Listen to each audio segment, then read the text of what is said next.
All right, guys. So we get a lot of questions all the time. Most of those questions are pretty dang good questions. And I thought it might be helpful for folks to just kind of make a video answering a lot of those questions while I'm sitting here at the computer doing some computer stuff. Um, so we sent out an emailer thing. We send those out sometimes. And first, I want to say about those because we typically get like a lot of feedback on those. So what I call them emailers. That's just what I call them. But they're like a subscription email. So what that is if you've used our website before and you bought something, or you click the subscribe button, which if you buy something, it kind of automatically subscribes you. And I know that might be annoying, but because as a consumer, it's happened to me too. But that's a setting that I can't change. It actually tells me that on the system that's not what's happening, and I don't know, but I feel like it is. But I mean, if you don't want to receive our emails, there should be a button at the bottom that is to unsubscribe. And I'm not asking people to unsubscribe. I'm just sharing that with the folks that might not know that is a thing. But so if you receive these emails from us, because we get a lot of feedback on them most of the time, and I just sent one out a little bit ago, and I haven't checked my email since. But typically, what happens is we get like a lot of stuff like people are like, oh, well, why did you send that to me? Like, why'd you hand select me to send that to? Like, what the hell does that have to do with me specifically? They're not hand selected. Basically, anybody who's ever purchased on our website and has not unsubscribed, or if you ever clicked the subscribe button or sent an inquiry before, the system automatically sends that out. Like, there's thousands of you guys that get these emails. And like I said, if you're just not interested, like we want to send these emails to you guys. We don't do them regularly. They are I try to do them when I think of it, which isn't all the time because I'm just focused on trying to get stuff done. But on occasion, like every month or every couple months, I'll be like, oh shit, I should send one of those out. Just as like informational stuff, like like what's in stock right now, like currently, new things, upcoming stuff. Like you guys have seen them, you got an idea what they are. But yeah, so I mean, like I said, I don't want you guys to unsubscribe to them, but if you don't want to get them, then I do want you to because I want people to like getting them. That's all I'm trying to say. I don't want to be annoying to anybody about it. But I'm gonna kind of go over some of the stuff that emailer talked about, and I'm gonna kind of use that emailer. I already have it drafted. If you're seeing this video, the email already went out, but I'm just kind of looking at the draft that's saved in here. Kind of use it as like my, kind of like my script. I'm not gonna like read off of it. I'm just gonna go off the subjects. So of course, I'm not gonna talk about the what's in stock right now. It's in the email. You can go on our website and see that stuff. So I don't really. That's just kind of pointless, especially if somebody's watching this and this video's like months old. It might not be the most accurate information anymore.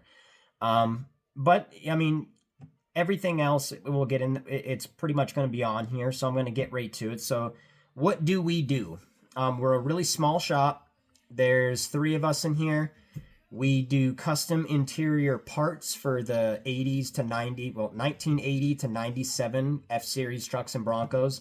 Some of those things are our parts that we produce in-house. Some of them are our parts that we own. We have our manufacturer of choice produce them.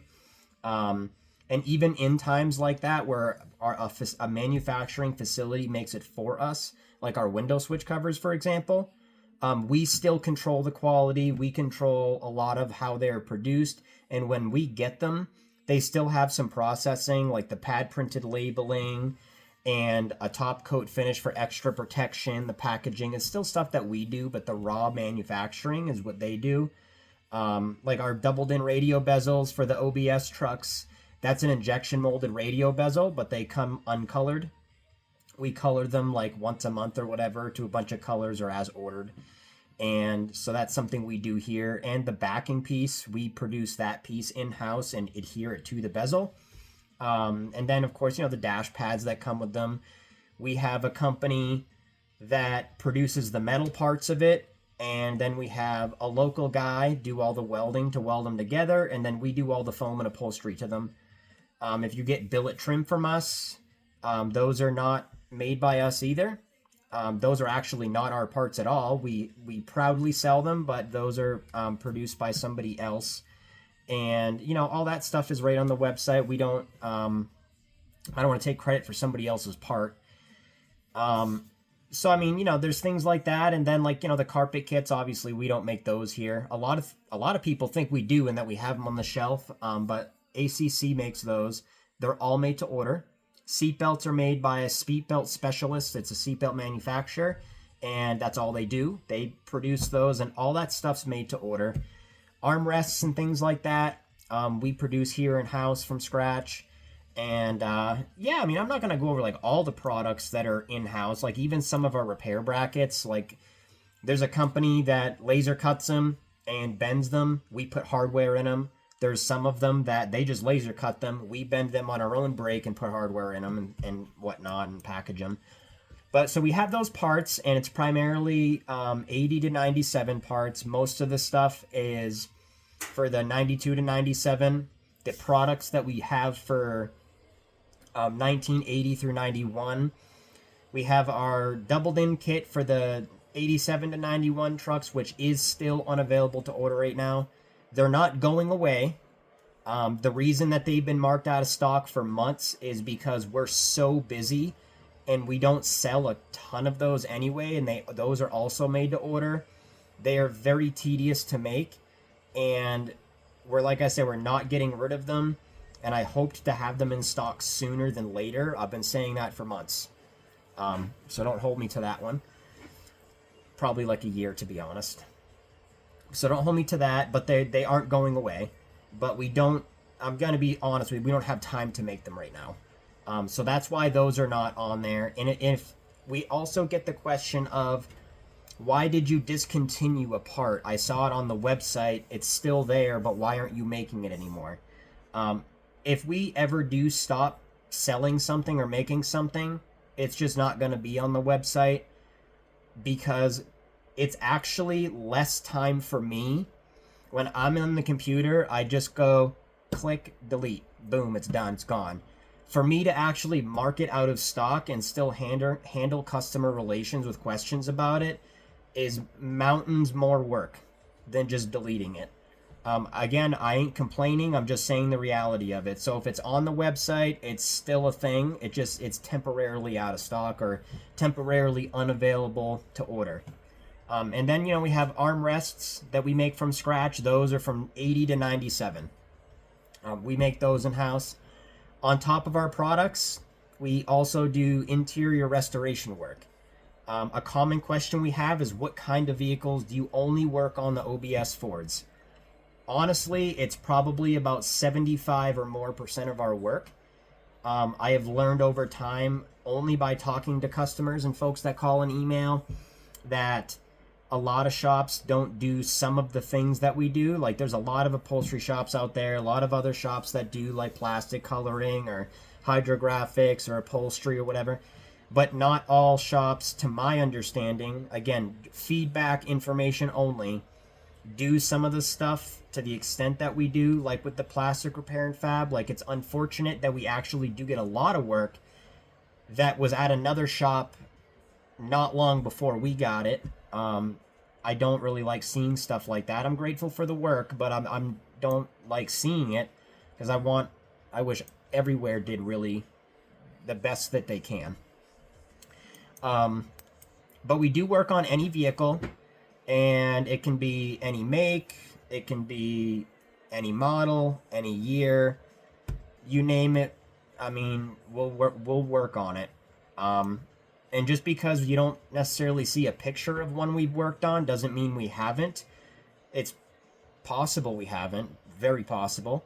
But we're limited to what customers actually schedule to have us work on. We can't force people to that inquire to be like, you're gonna make an appointment and we're gonna work on this. Like, that's not how that works. Um, so I mean, we do all sorts of stuff. So structural repairs for plastic, all those repairs get reinforced, things like that. Upholstery, so that could mean like seats, door panel work, steering wheel leather, dashboard wraps. I mean, all that type of stuff. We do hydrographics, which is also known as hydro dipping. I don't mean like on those 5-minute craft videos when you put the spray paint in the water and just kind of dip them. That's not what we do. It's actually a film with a printed pattern on it, and the films we use are actually pretty realistic. And if anybody didn't know, because it's, again, if you don't ever look into it, you're not curious, how you're gonna know. But for the folks that don't know, hydrographics is actually a lot more popular than a lot of people think. So a lot of OEMs, like, Ford, Chevy, like, that's what I mean by OEMs, they have a lot of their stuff, and I'm not talking just American stuff, where you see like a wood grain or like a brushed metal pattern or carbon fiber or something, like trim pieces in a vehicle. There's an excellent chance that that's actually hydrographic. Like, there are also vehicle makes out there that have lower trim level packages where it is hydrographics, but then like specific models that they have in specific trim packages for those models where it is the real thing. And so like wood grain, for example, like all the old Ford stuff and even a lot of the newer stuff is or to my understanding, some of the newer stuff, not necessarily all of it, in today's world, in the last, the 2020s, is hydrographics. And then when you get into like higher trim levels, like, I can't speak for Ford specifically, but I know with Ram trucks, the higher trim level packages is actually veneer. So it's a plastic trim piece, and it's a really, really thin layer of wood that's basically, we're all familiar with like veneer tees, so the veneer over that that plastic trim, but it's not like real through and through. It's just like, just the surface piece. It's like a sticker, I guess, but it's a real piece of wood on the trim. European stuff is basically the same way. There's a lot of stuff that's real and a lot that isn't, but moral of what I'm getting at is hydrographics is a lot more common than folks think. The supplier we use is actually one of the few suppliers that does actually produce and supply some OEM manufacturers with their patterns for the pieces that they have in their vehicles, that are hydro dipped. So that's pretty cool. And all that stuff is licensed and everything. And a lot of the time when we get, some of those patterns from them, they're not always labeled as this was the pattern in this vehicle. It's just something that they designed or they produce for the manufacturer. It's licensed for them to sell it, and they just kind of have a generic name on it, like what type of wood grain it looks like, something like that. Like a common one that actually has a name. We've done it before. It's like the Denali print, and to my understanding, and according to the supplier, is it was used in a generation of GMC Denali trucks. Like, we can get that and do that. It was a popular one that we did for a while. But, we do hydrographics, the upholstery, custom iPad dashes, plastic repair. Our plastic repairs, we do real plastic welding, front and rear. We reinforce those repairs on the front and rear as well. We don't really do much body work. I'm going to call it body work, the finish work on the back sides of repairs. Mostly because a lot of the plastic we work on is 20, 30, maybe 40 years old. Like, we want to keep the strength of it. And, we can't reverse the age of the plastic. So if we have a repair right here and we never had to touch over here, this is still like, we can't fix the strength over here, but we can, we'll stand by our actual repair. But we want that strength, so we don't really do much body work on the back for that purpose. And the adhesives that we use for things like that, like, we've actually read into and understand a lot of the chemistry for the chemicals that are in the adhesives that we're using, but also the plastics as well. Because I've noticed there's a lot of things like on TikTok and things like that, like no disrespect to like DIY folks. I am also a DIYer myself in other areas that I am nowhere near an expert at. But adhesives that are used, and it's like, okay, well, that's like a piece of tape on the plastic. Just because it says it works on plastic doesn't mean it works on plastic. Like there's specific types of chemicals that work with specific types of plastics and things like that. So I mean, we have multiple types of adhesives in there, structural adhesives. Things like that, because if you use the wrong one, like it'll still stick, like it ain't going anywhere, but if it flexes too much or something like that, it can chip off. And when I say sticks, like I do mean like it will stick good, but like a piece of duct tape, not actually truly chemically and mechanically bond and become one with the plastic. Because there are adhesives and structural epoxies out there meant for specific things for various types of plastics that are correct and will do that. Incorrect stuff that's not like chemistry compatible it's just like tape on plastic. So we go ahead and we do that, and then all the body work on the front sides of these repairs, they all get sanded out to be as smooth as that we can get it, and that takes a little bit of time. And then we have a texture spray, and we can manipulate that during the coloring process to blend through that repair. Of course, you know, you have plastic with like a grain texture to it, and you can't really you can, depending on the type of repair, replicate that. But again, with old plastic, those methods are not really, I mean, you might see some folks do, like there's things out there like texture plates and things like that, but they require heat to use them to get that texture in, and you could do that with a 30-year-old piece of plastic, you're going to damage it. And that goes back to like you see the people with the torch on like those stadium seats, and they're see them all over Facebook. I just took a torch to it. So what that is that actually brings out the plasticizers, which is basically keeps plastic hydrated and together. I'm not going to get into the details of it, but those naturally, plastic as it ages, the harsher the environment and the harsher it's been taken care of, the more it happens. But naturally, no matter what, those move to the surface, they wear away. Eventually, that's why plastic starts to oxidize, gets brittle, it breaks, things like that. That's losing those. And when you use a torch or a heat gun, you're bringing more to the surface. That's why it looks restored and shiny. You do it enough times, even on new plastic, and you're doomed. So we don't want to do that with texture plates on plastic that old, so we use a texture spray. And, you know, you can manipulate it, different types of sprayers and things like that, because, I mean, it's not an aerosol product. And, you know, the way you manipulate it, our goal is to make it blend, so we want to, you know, if we can try to replicate the texture, it's sandable and everything. Sometimes we sand. Everything has a different method. Like, every circumstance is a little bit different. And, of course, different techniques and stuff at that point. But, you know, we want you to look at the repair, and, I mean, if you're the customer, you're going to know, like, hey, there was a big crack right there before. I can kind of see some of that new texture there. But if we get somebody else to look at it and they're like, hey, I didn't know if there was any repairs done to this or whatever, they just look at it as a plastic panel in a vehicle. They have no idea that was ever repaired right there. And that's pretty much the goal. Of course, if we try to get the best that we can, but at the end of the day, we just want to make it look as invisible as possible. And then, you know, like plastic coloring and things like that. We do use a coloring. It's not an aerosol product or anything like that. We actually custom match and custom mix our colors in-house. We have a database with all that stuff. Like, it's a legitimate, like, program that we monitor. It's not something that we pay for. It's just a platform that we put the info in, and it has, like, an interface for us to use it. And it's got, like, real color values. It's got, like, NOS part values that we've had in there, mixture formulas that we've developed, and things like that. And most of the time, like, when we color parts for old stuff, it's like, okay, well,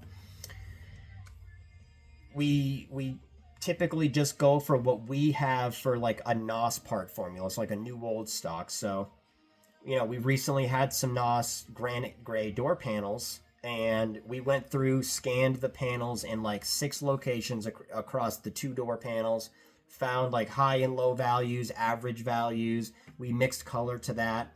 We got super close to that average color value, and then adjusted it by eye. So that way, you know, like holding up your sample card to the panel, you step back like 10 feet or something, and you look at it. We want that to just basically like, I mean, you're going to see it. It's a sample card, but I'm going to say like vanish into it. It's the best it can because two different objects, of course.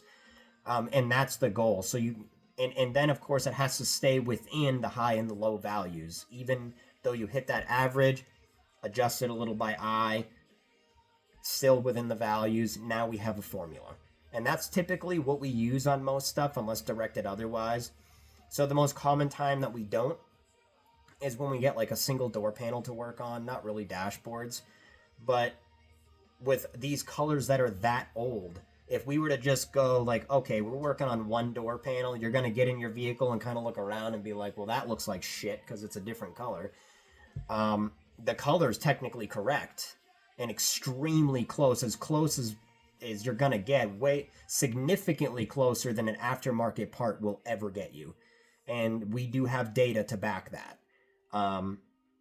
But it doesn't mean it's going to blend in the vehicle either, because you just did like one door panel and now you're sitting in your driver's seat and you're like, oh shit, like, I mean, come on. So what we do is we scan various areas of the one part, find the high and the low, find the average, mix to the average, blend it by eye as needed, make sure you stay within the window. And then of course that formula for what we did on that job gets documented into that database, and it gets a color card, a master color sample made with the customer's name on it. So because this has happened, a year later they make a new appointment, they're like, I decided I do want to do my other door panel. Well, now we want to make sure it matches what we already did. So how else are we going to get that? We got our color card now. We're not even going to try to blend to that one panel. We're going to go ahead and just do what we did on the other one, which was matching.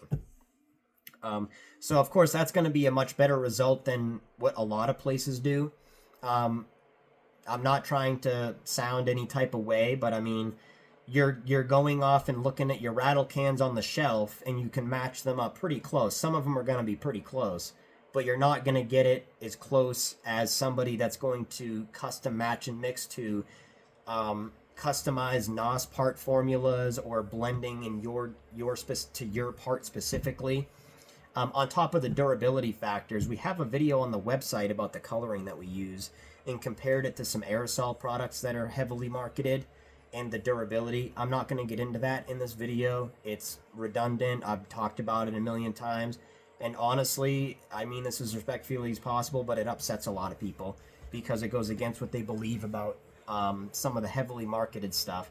And that's not my goal, but I also like to show people what they pay for when they come here as well.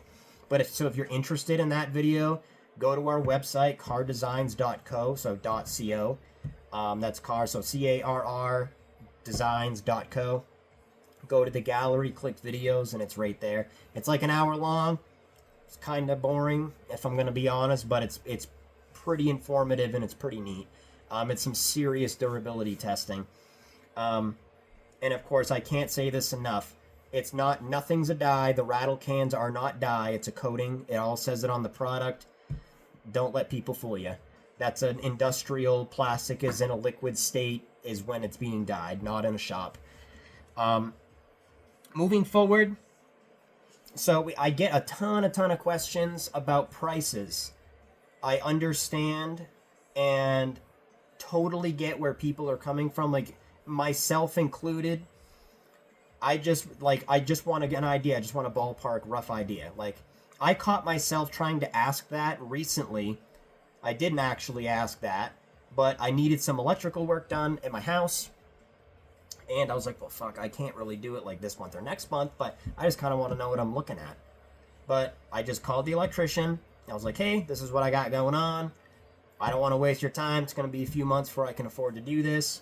And I want a real estimate. I don't want you to really give me like a vague price over the phone, because I wanted to know like exactly what I'm going to be in for, you know, the best that he can put together for me at the time. And that's about as honest as it's going to get. So we don't do ballparks. We don't do quotes. And I want to correct not correct, but I want to kind of clear the air on what a quote is. So I encourage you to look it up on Google. Don't take my word for it. Go to like a real, maybe not Google because you might find some crazy shit. Go to like the Merriam-Webster dictionary or like the Cambridge dictionary or some real website. A quote is a set price. So we do restoration work, and I would love to just be able to give you a set price, but the reality of it is that's not really possible. I mean, it is, and I'll explain, but it's not like I don't really know what we're getting into with every customer's project. Like, I can project whatever I want to think is going to happen, and it can be pretty close, but it's not like a guarantee. So how would it be possible to just give set prices? Well,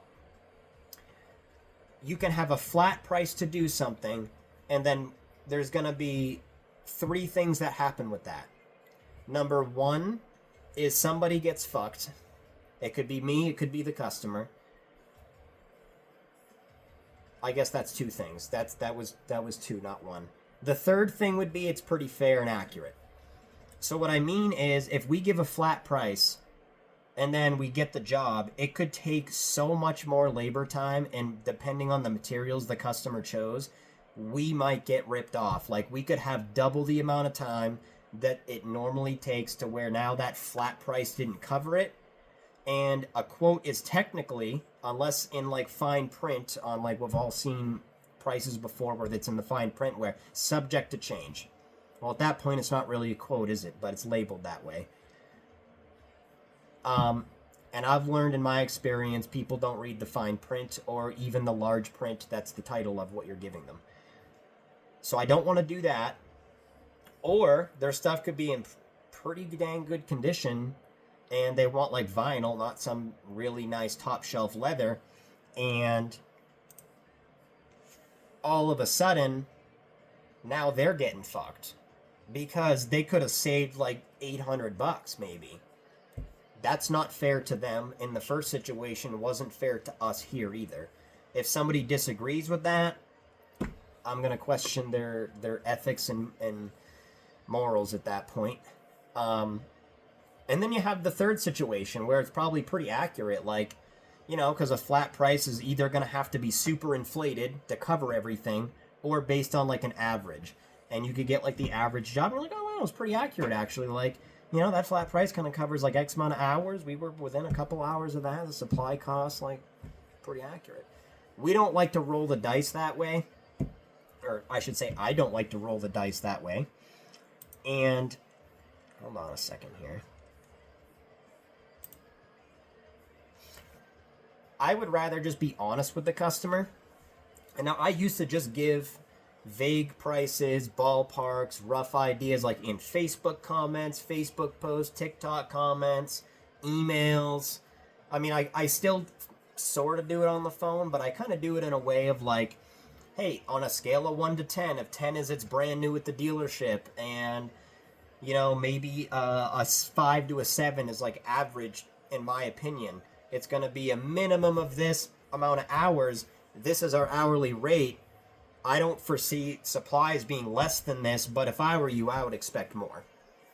That's about the best you're going to get, give or take, on the phone with me. In an email, you might get something similar to that, but it will not be just a price, like, it'll be X amount. I'm not going to do that. I might type out the estimate in the email, like a real estimate. And then if the customer wants to proceed, I'll send them a formal estimate for approval. But what I want to do, and what we have folks do, is send in an estimate request on our website. It's a super, super easy form. I'm not going to show you guys what it looks like. You can take a look on your own, if you have, maybe you've already been there. It basically is like, what's your information? What do you drive? How big is the interior? Scale of 1 to 10 with brief little descriptions, because it's a drop down. Condition, check boxes of what you want worked on, a text box, like, what do you want to say about this? Like, do you have custom needs? Like, you know, put some of your selections into context for me. Some folks say NA, and then I'm like, well, I don't really know what to do with the rest of their stuff because it all contradicts each other. But it's a super basic form. Like, I want the most information that I can get.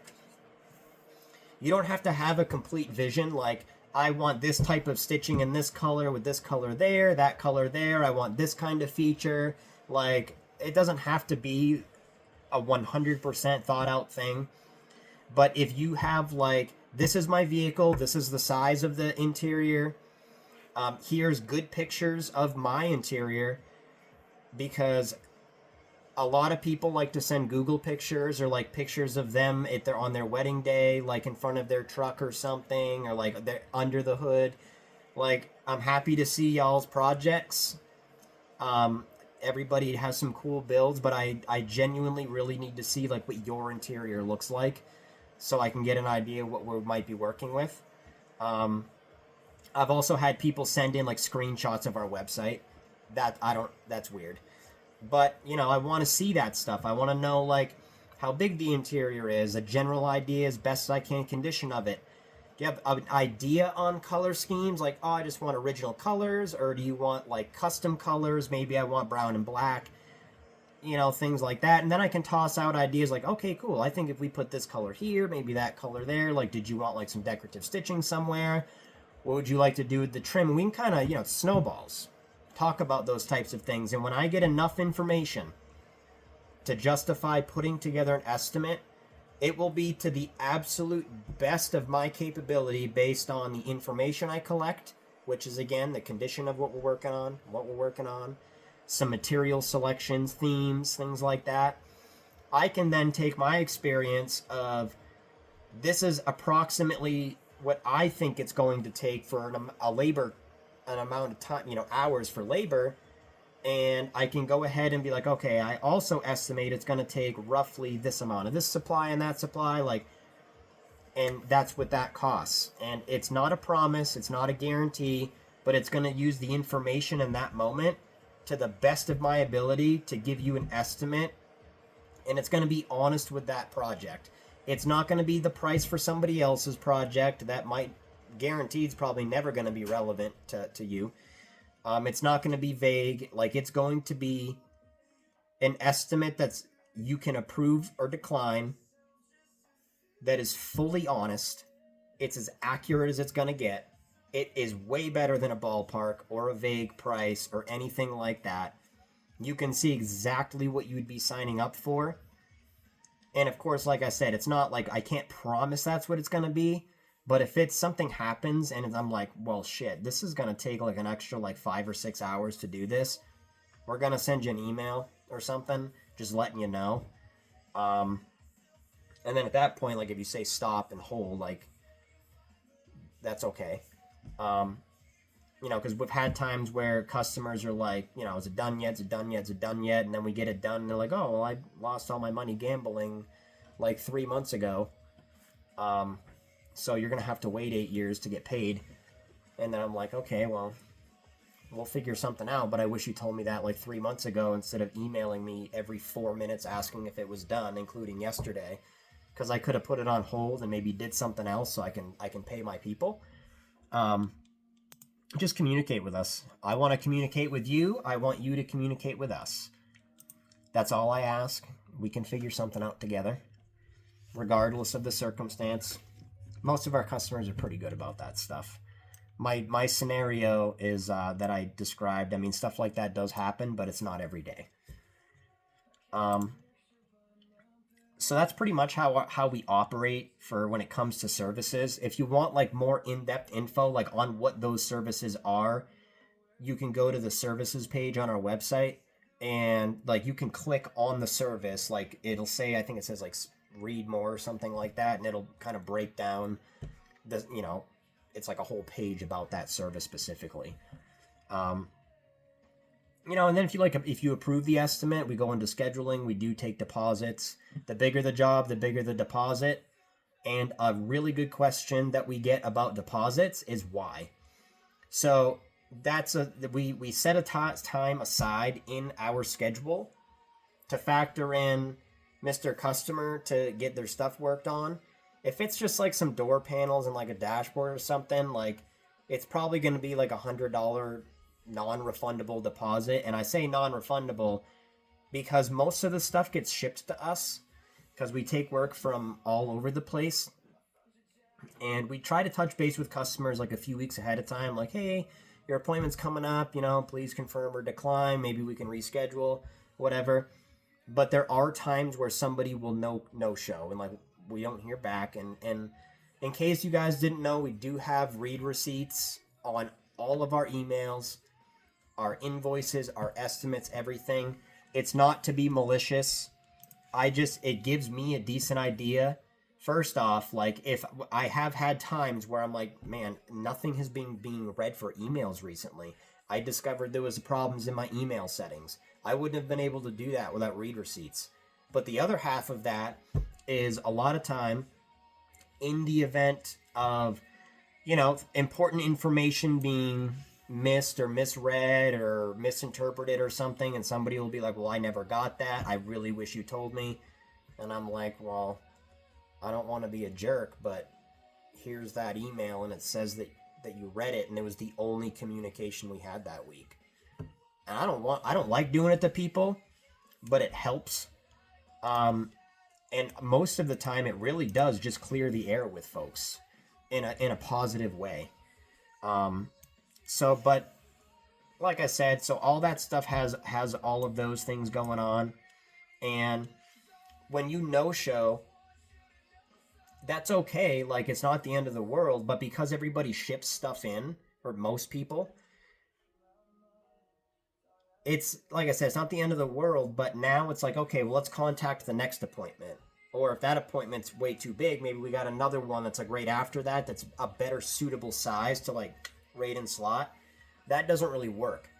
The reason for that is because now that customer wasn't necessarily prepared for it that soon. And by the time they get their parts removed, they get them boxed, they get them sent in. By the time we realize that other appointment was no-showing, it's already like, well, we should have had that like a week or two ago. Guy's read his email 70 times. He hasn't said anything. I'm not going to hound you down. I'm not going to sit here and call you a bunch of times. Like, I'll send you a couple emails and that's about it. Like, and if it says that you haven't read another thing about the read receipts, there's times where it says not read by recipient, and I'm like, well, it's kind of getting to the deadline. I will call you at that point because I know that you haven't seen that communication attempt. So that's another thing, a reason why we have read receipts.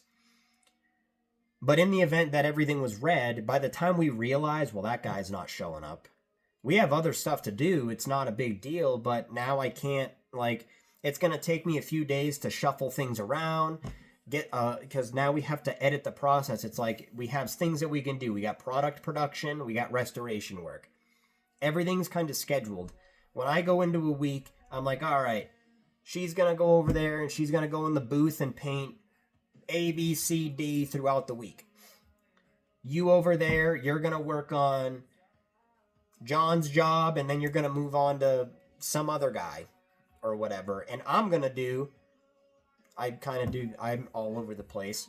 But now I have to try and refigure what's going to happen because it might put a hole in somebody else's slot. So now we have to shuffle things around which isn't hard, but it needs to be appropriate. And if I were to just jump another appointment ahead, it's by the time we get that is when that other no-show job would have been nearing completion. So now we're going to have stuff showing up back to back and be a legitimate problem. Because now it's like, all right, well, we told this guy we can fit him in early, and then the next guy was on time, and we're getting them really close to each other, and there's no way. Now it's either make the other on-time guy late or Mr. Early that we asked if he wanted to come in is going to get disappointed and figure out his shit's going to be actually on time, but we had him send it 3 months early. Like, that's not fair. So that non-refundable deposit, like if you're just sending doors and a dashboard, it's usually like $100. It's not to make money off of that. It's to kind of hold people accountable. Because like you can reschedule, we have people do it. That's okay. But just know that doesn't mean I can reschedule 3 months from now either. Like, we like things showing up on time, even if we are behind. That way, when we're going to let you know if you have an appointment and we're running behind, when you confirm your appointment, we're going to tell you right then that we are behind for whatever reason in that event. But where was I going with this? Oh yeah, we're going to tell you that. But if you want to reschedule, it can't just be in a couple of months. Like, it's going to be the next available opening. But I'm happy to reschedule it. Like, not a problem. I appreciate being brought into the loop. But if you just no-show, it's more or less like I'm going to hold you accountable in a sense to at least communicate about it. And now, because of the lost day of time I have trying to reshuffle stuff around, at least something happened that day to where it's like, cool, that $100 kind of covered that, like, whatever. But now, if there's the thing where you're like, I'm going to have my vehicle shipped there, or I'm going to drop my vehicle off, that's going to be a much larger deposit. And again, non-refundable. And I can't stress enough that any deposit anybody makes with us will go towards the final cost. So when you get your final invoice, you'll see line items on there at the bottom. Like after all the other line items, it'll be like appointment deposit, and then in the detail it'll say non-refundable appointment deposit made, and then date, invoice number, and then minus that $100 or whatever. And then the next line down would be money down, non-refundable deposit to order job specific supplies and start the work. And then it'll say invoice number and date, and then minus whatever the amount. Like, that stuff comes off the top. I want to make sure I'm clear about that, because sometimes people that haven't had that experience, that type of process before, think it's just like extra money that is not going to go towards something, and it absolutely is. But even the money down to start work, chances are we're ordering job specific supplies. Once we order them and start using them, or usually once we order them, leather specific, actually there's no supplies that we can return. We're stuck with them. And once we've had times where customers are like, oh, well, it's been like a month since you've been working on my stuff. I want to change my colors now, and I don't want to use that leather. I want to use this leather. You're not getting that money back, bro. Like, I'm happy to change it for you, but I can't just take that stuff off and return it now or reuse it. Like, as long as you understand that, that's okay. Like, I'm not trying to be a dickhead, but that's the reality of it. Like, it's already used. It was already ordered for your stuff. Like, we're stuck with it.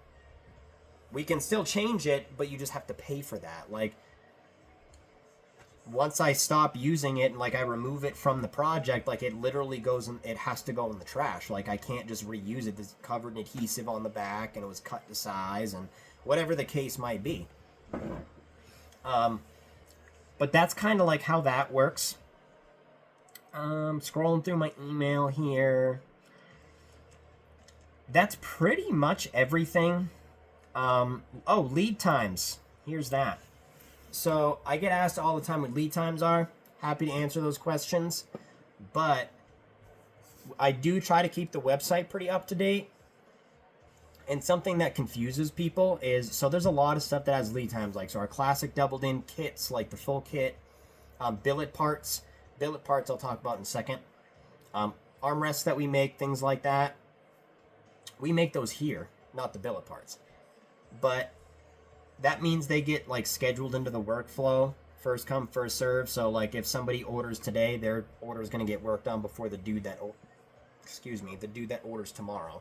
But it's going to get worked into the workflow because we're working on, like, legitimate projects for people's interiors, too. Like, right now, we have one job that just got finished. That is done 2, 3, 4, 5, 6, 7 projects in here right now. We have more than that here. That's just what's actively in the shop being touched. And that's not 7 different people working on stuff. That's just like we work on different stuff every day. So it's like, okay, well, maybe. So a great example of what I'm about to try and get at before I word vomit. Things get done in stages. So hydro dipping is an excellent example.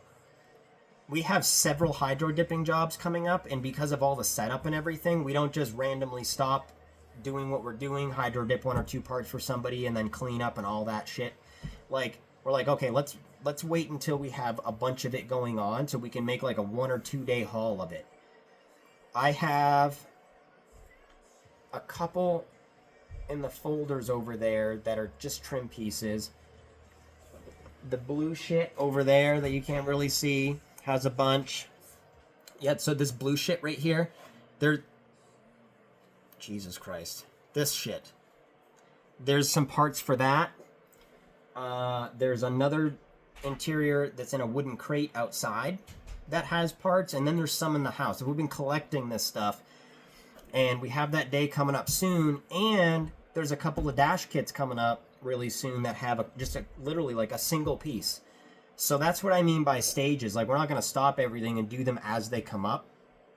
Hydro dipping's more specific than some other stuff. We're just going to wait, and it's probably going to be like the end of this month or early next month or something within like the next like 4 to 6 weeks, where we're just going to be like, all right, all the hydro dipping's about to get done. You know, so like, there's not like 7 people just going around working on all these 7 specific jobs in here right now. Like, it'll be, okay, well, let's do plastic repairs for this dude today. We'll work on that until we get like his doors completely done. But then we have to do those dash kits over there. So then we'll work on those for a couple days. And then we're going to go back to those other ones. But that job, like, those parts are really similar to this other guy's parts that has an appointment. So let's do those together. That type of thing, like, that happens every day in here, and it works out pretty well. And then, like, you know, like, the lead time thing is how those things go into the workflow. I said I was going to talk about billet parts because those get confused a lot online. So like I said, we put estimated lead times, which again, they're estimated lead times. I can't promise you guys, like, on February 28th, your shit's gonna be picked up by UPS. Like, I can't do that. But I can be honest with you and be like, yeah, it's estimated like it should take 20 to 25 weeks for a dash kit right now, like on a new order. Could be 30, I don't know. But, I mean, it right now, the way it looks is 20 to 25. That lead time is in the product description. I try to put things like at the beginning of that description, but you cannot rely solely on that. So there's an orange banner on the website. Like, when you click shop, hold on. I want to make this a little bit easier here. All right, hold on. I'm on the website as a consumer. When you click shop, just click the word. This is that banner I'm talking about. This is on desktop, of course, but mobile, like on your phone, it's still going to be there. Like, we want you to please read this. And there's usually a pop-up, too. I don't know why that shit ain't working. God damn it. Anyway, apparently that doesn't want to work. But there's a pop-up. And usually you got to click out of it. It's just literally this stuff, this right here, it's copy and pasted in the pop-up. Maybe because I was already on the website, it didn't want to come up. But this right here, like, the custom-made products might take an extra 3 to 5 weeks. Like, we would combine that with... Let's click door panels really quick here. See this lead time? We combine what the banner says with this. That's what I meant by that. And try word vomiting over here. So, that 3 to 5 weeks, add that to the 4 to 6. I do wish these lead times were sooner, guys, but we're super busy. There's only 3 of us in here. And, I mean, of course, we're always looking to get more people in here. But not everybody is interested in doing this type of thing. And not everybody that is interested has what it takes. I'm not trying to say you got to be a rocket scientist, but everybody's good at different stuff. And in our area that we're located specifically... Everyone that does custom stuff, like every custom shop, whether it be not specifically interior, like, we are all in the same boat. Like, I know some other business owners that do custom stuff. They are always struggling to find people. Like, and then they find people, they train them, or they attempt to, and they just don't work out. Like, it just wasn't their thing. Like, it happens. But our area not only has a problem with people actually applying, but then the ones that do, it's just not meant for them, and that's okay. So I wish the lead times were faster, but we're three people, guys. We're humans. We're not Amazon, because on almost a daily basis, I will get an email that's like, I ordered a product 4 months ago. I'm wondering why it hasn't been delivered yet. And I'll look. This shit happened yesterday. I haven't had one today, so it's not every day, but yesterday. It was a glove box bracket. They ordered 2 days before that, and they said, why wasn't it delivered? We're not Amazon. I'm grateful for all of our customers, but I mean, come on, what are we doing? We missed the orange banner on the website that talked about, the stock items could take like 7 to 10 business days. So that's Monday through Friday to process. Like, orders come in every day. And sometimes, like, because there's only 3 of us in here, sometimes I'm replying to emails like all day because like over the last 2 days they've just built up.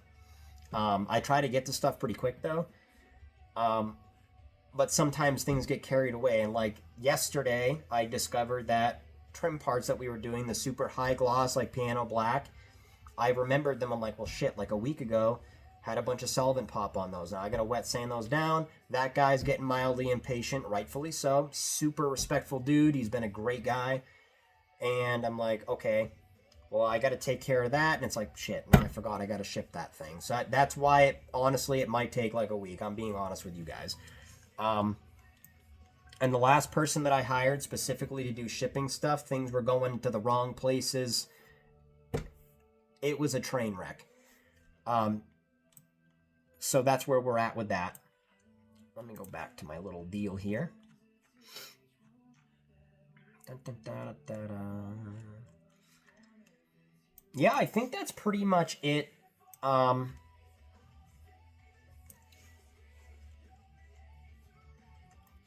Yeah, I think that's probably about it that I got. I mean, this is just stuff that folks ask all the time. I want to answer the questions. I respond to every email that I see. Sometimes they get missed. There's the occasional one or whatever. But you should always hear a reply. Social media comments, I typically don't even bother with those anymore because they get ridiculous.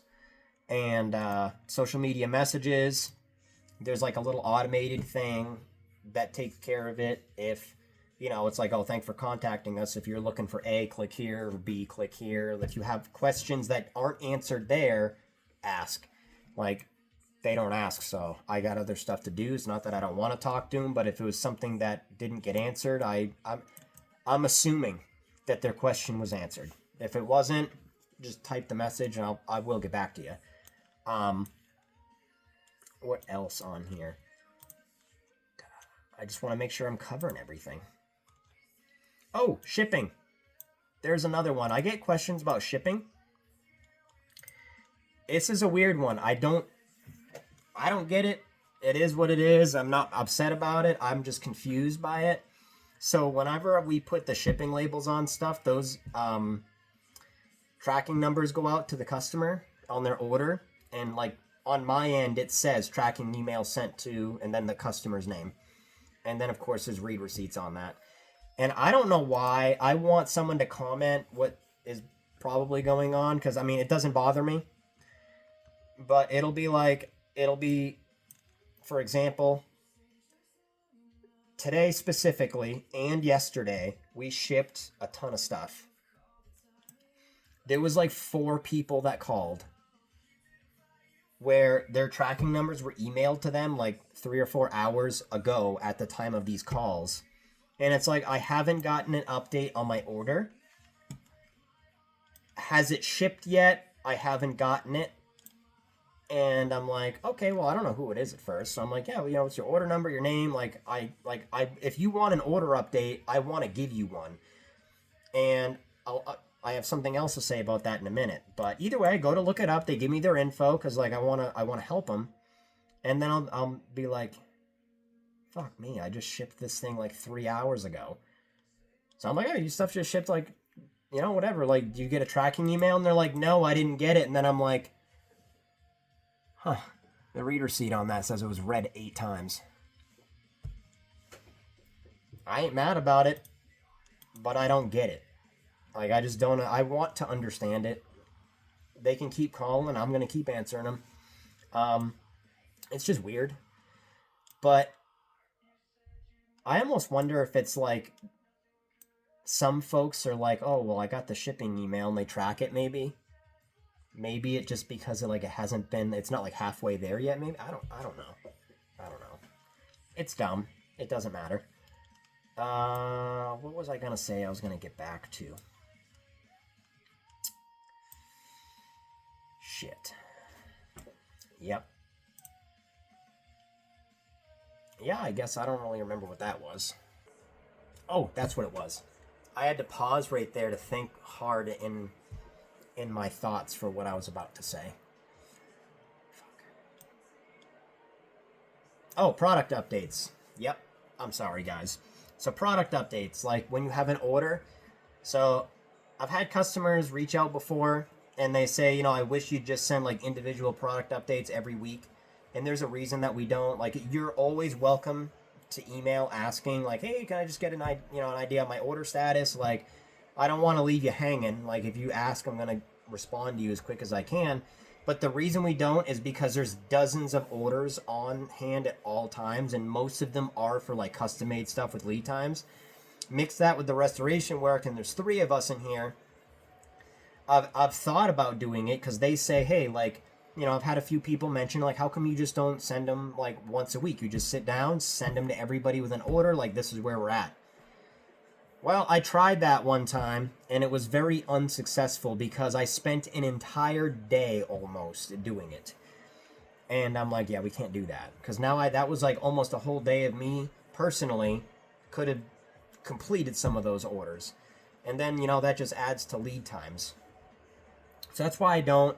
It's a great question. I mean, that's just the reality of it. Like, but if you ask, I'm gonna answer your question. And then there's some folks too. And I'm not speculating. I am being serious when I say this. They have flat out told me, like, they keep calling like once a week because they're hoping that I get tired of them and put their order to the top of the list. And then they say they didn't know there was a lead time when they ordered because they didn't see it in the product description, the banner, or their confirmation email. Which is whatever, but, like, I'm going to answer your question every time, like I said, like your order status, but just because you call 8 times a week, that's, again, I'm not trying to be rude, but that's not going to be like, well, F this guy, let's get rid of him and put his stuff to the top of the list. It's going to stay right where it's at in the workflow, and it's going to get done like in order of when received. And like, I can't stress enough, like, I don't say that to be a dickhead, but like, I mean, come on, guys, like, that wouldn't be fair to the next guy. And like that, we've had times too where customers are like, it's again great, you don't know until you ask. Like, I'm a firm believer in that, but like, hey, what would it take to get my order like as soon as possible? Like, can I expedite that? Like, can I pay $20 and get it like next week versus in 20 weeks from now? Or it happens with like their full interior project too. That sometimes is unrealistic, because I actually had a phone call earlier this week. They wanted a full interior drop off. They wanted to drop it off 3 weeks from now and get a hotel in town and hopefully have it done in a week. Roof to floor, custom everything. And I'm like, well, that's not like humanly possible.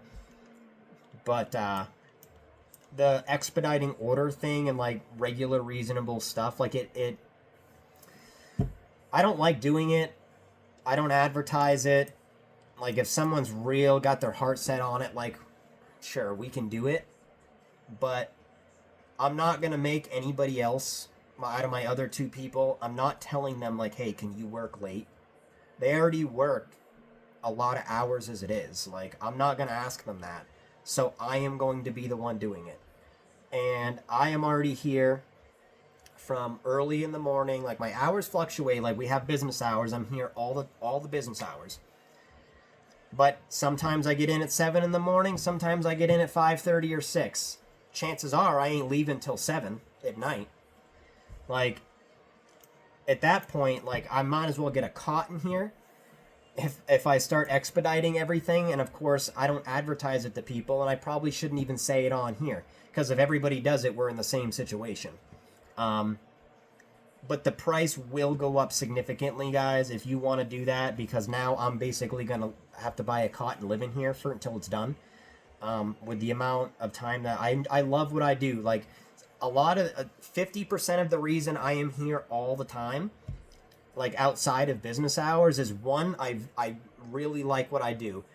Number two, there's that much stuff to do. Number three, I'm not going to tell other people, hey, I need you to work all these extra hours. Like, they have shit to do. And lastly, is there a lastly? No, there's not. But like, I'm here all the time, partially by choice, partially because stuff just needs to get done. And if somebody really wants to expedite something, and it's a reasonable request, like a pair of door panels being restored, or I need my double din kit or whatever, like, it's not going to necessarily get done tomorrow, but instead of you waiting 20 weeks, it might be 4 weeks instead to get your dash kit order or your armrest, or instead of scheduling a year from now, because if you've already spoken with me before or an email call, like, you know, like, we're always booked like a year and a half out at all times on restoration work. It's been that way for 8 years. That's consistent. And while I'm here, like, thank you to everybody that's giving us the work. But to get something reasonable like that, like, it's gonna be bumped way up. Like, as soon as I can get to it, like, I do need to kind of finish the stuff that's almost done. Then I'll get going on yours versus putting it in the back of the line and get to it a century from now. Like, it's not going to be $20. Like, I guess it depends on how much it is, but typically your price is going to double. I'm not saying it's fair, but I also don't want to actually live in here either. So that's why, like, I'd rather not expedite stuff. I've turned a lot of it down recently for that reason. But yeah, I mean, that's pretty much that. Like, we do to sum it up. If you guys have questions, shoot an email, call, something like that. I hope I answered a lot of the questions that I get asked all the time, like in social media comments, calls, stuff like that. I know that not everybody's going to see this video. If you guys want updates on product estimated timeframes for, like, when you order, like I said, that stuff's kept as super up to date on the website. It's not a guarantee. It's an estimated time frame. I do the best I can doing that. The websites also have fact pages. We get asked a ton of stuff that I haven't even gone over here because it's just, there's no point. But those fact pages are literally questions that we do get asked regularly, like on a daily basis. They're not just things that I randomly came up with. So it actually, you know, people asking questions helps me figure out what to put on those fact pages. But they're super helpful. Take a peek at those. There's even a little search bar in there. obsinteriors.com if you want products, if you want interior restoration work, cardesigns.co. And I mean, you can go to either website and there's links to go around wherever you need to go. Yeah, hit us up. I hope this kind of helps some folks out, and it's been something I've been trying to make time for like the last few weeks. So until next time, guys, and thanks for sticking around listening to my hour-long video.